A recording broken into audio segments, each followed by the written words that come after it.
Branden Albert, Michael, how's this situation developed with the Dolphins and the Jags and Albert just in general?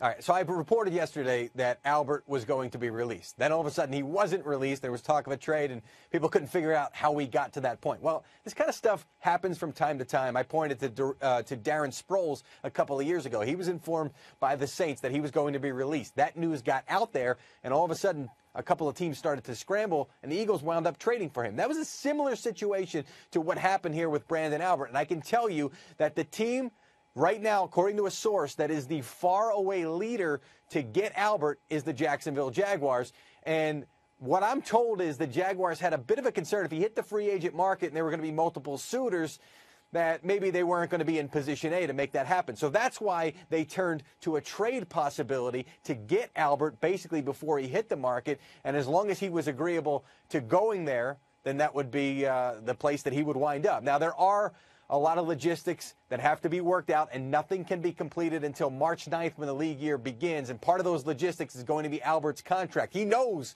he's won it at this point, so he is going to want some compensation. He's owed $9 million, but maybe something in the form of guarantees or an inflated year-one number. Look for that kind of stuff if and when this is completed, and my expectation is that it will be, and it will be wrapped up and official once the league year begins. Yeah, a lot there pointing to the reasons for the Jags to be involved in this deal. But what kind of role did Laremy Tunsil have in the Dolphins' decision to maybe see it was okay for Branden Albert to go?